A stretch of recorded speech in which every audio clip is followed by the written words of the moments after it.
आज की इस वीडियो में मैं आप सभी लोगों को आचार्य रामचंद्र शुक्ल का जीवन परिचय इस तरीके से पढ़ाने वाला हूं कि कोई भी स्टूडेंट मात्र 5 मिनट में इस पूरे जीवन परिचय को बड़े ही आसानी से तैयार कर सकता है। ठीक है, गारंटी ले रहा हूं कि भाई इस तरीके से अगर आपने ये पूरा जीवन परिचय तैयार किया ना तो मात्र 5 मिनट में पूरा ये जीवन परिचय आप सभी लोगों को तैयार हो जाएगा।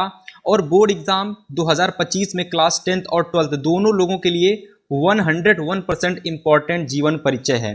ठीक है भाई, और मैं आपको बता देता हूं कि जितने भी स्टूडेंट क्लास 10th में हैं और 12th में हैं, अगर वो बोर्ड एग्जाम में फुल मार्क्स लाना चाहते हैं, 70 में 70 नंबर लाना चाहते हैं सभी सब्जेक्ट में, तो तुरंत चैनल को सब्सक्राइब कर लीजिए, क्योंकि इस चैनल पर आप सभी लोगों को डेली बेसिस पर इंपॉर्टेंट क्वेश्चन दिए जाते हैं।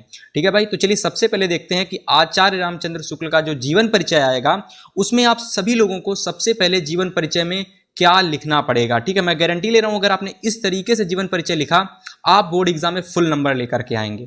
ठीक है भाई, चलिए तो सबसे पहले क्या है कि भाई आप सभी लोगों को जब भी कभी जीवन परिचय लिखो तो सबसे पहले जो भी उसके लेखक हैं, जो भी उसके कवि हैं, सबसे पहले आप उनका नेम लिख दो। ठीक है, फॉर एग्जाम्पल के लिए जैसे मैंने यहाँ लिखा है कि आचार्य रामचंद्र शुक्ल का जन्म बस्ती जिले के औगोना नामक गांव में 4 अक्टूबर 1884 ईस्वी को हुआ था। तो भाई आप सभी लोगों को क्या लिखना है कि आपको ये लिखना है कि कहाँ पर वो जन्म हुआ था, यानी कहाँ वे पैदा हुए थे और कहाँ पर किस सन में वो जन्म हुआ था। ठीक है, तो आचार्य रामचंद्र शुक्ल जी का जन्म बस्ती जिले के अगोना नामक गांव में 4 अक्टूबर वर्ष 1884 ईस्वी को हुआ था। ठीक है, बहुत आसान है, याद हो जाएगा। इसके बाद देखिए क्या लिखोगे भाई, इसके बाद आप सभी लोग लिखेंगे कि 4 वर्ष की अवस्था में ये अपने माता पिता के साथ राठ, ठीक है, राठ देख लीजिए, राठ जिला हमीरपुर चले गए। कहाँ चले गए? राठ जिला चले गए, जो कि हमीरपुर में है। ठीक है, वहाँ ये चले गए और फिर आप लिखोगे इसमें कि और वहाँ इनकी प्रारंभिक शिक्षा हुई।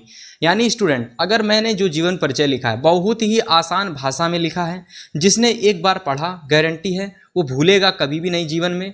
बस आपको क्या करना है, वीडियो को फुल देखना है और अच्छे से देखना है। ठीक है, इसके बाद आप लिखोगे कि इन्होंने मिर्जापुर के मिशन स्कूल से फाइनल परीक्षा उत्तीर्ण की। देखो पहले क्या होता था कि मिशन का फाइनल का मतलब होता था हाई स्कूल, तो ये समझ सकते हो कि इन्होंने अपनी हाई स्कूल की जो परीक्षा है वो कहाँ से उत्तीर्ण की, तो वो आप सभी लोगों की उत्तीर्ण की थी इन्होंने मिशन स्कूल से। कहाँ से उत्तीर्ण की थी? मिशन स्कूल से इन्होंने हाई स्कूल की परीक्षा यानी फाइनल की परीक्षा उत्तीर्ण की। ठीक है, देन इसके देखिए बाद में इन्होंने प्रयाग के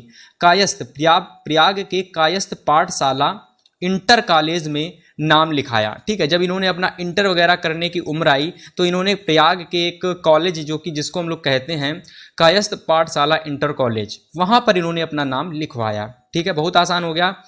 फिर देखिए क्या होता है कि किंतु गणित विषय में कमजोर होने के कारण इंटरमीडिएट की जो परीक्षा होती है फाइनली नहीं दे सके आचार्य रामचंद्र शुक्ल।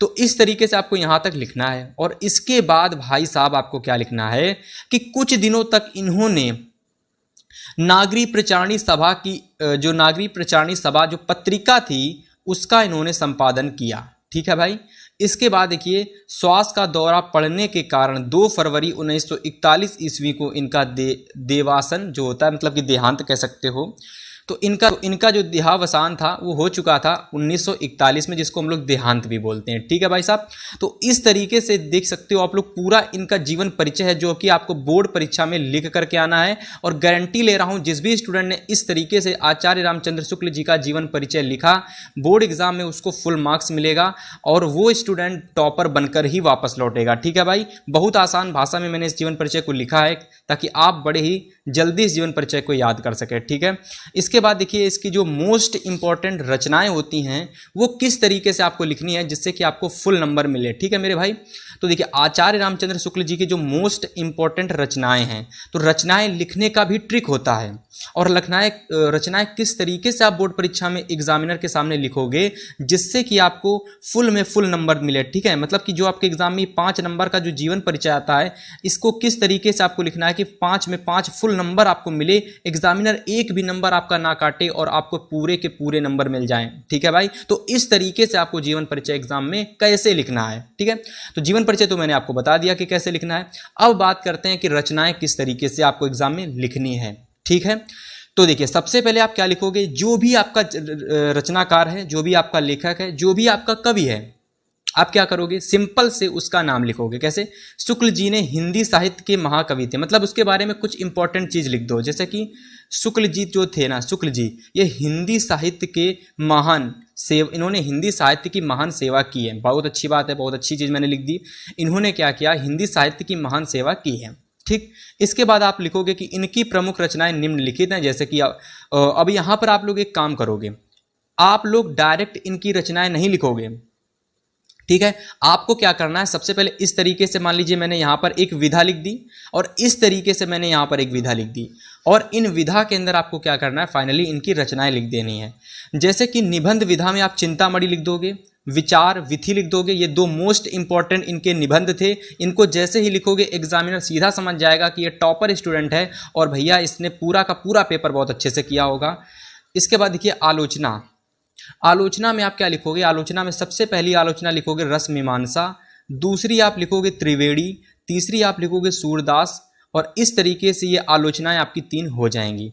तो फाइनली इस तरीके से पूरा जीवन परिचय जो कि आचार्य रामचंद्र शुक्ल जी का है, ये पूरा जीवन परिचय आपका कंप्लीट हो जाता है। ठीक है, और जीवन परिचय को और भी अच्छा दिखाने के लिए आप लोगों को क्या करना है, कुछ इंपॉर्टेंट चीजें लिख देनी है, जैसे कि लास्ट में आचार्य रामचंद्र शुक्ल, आचार्य रामचंद्र शुक्ल हिंदी साहित्य के इतिहास के सर्वश्रेष्ठ जनक माने जाते हैं। सर्वश्रेष्ठ जनक हैं, या फिर अंत में ऐसे भी आप लिख सकते हो। ठीक है, आप इसको काट करके ऐसे भी लिख सकते हो, जनक माने जाते हैं। क्या लिख सकते हो, माने जाते हैं।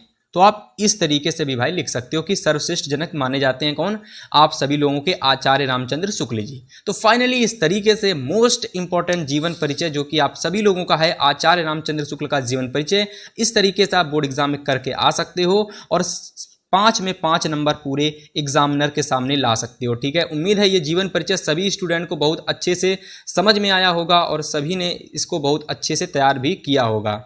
मिलेंगे आपसे हम नेक्स्ट वीडियो में, तब तक के लिए गुड बाय, गुड लक।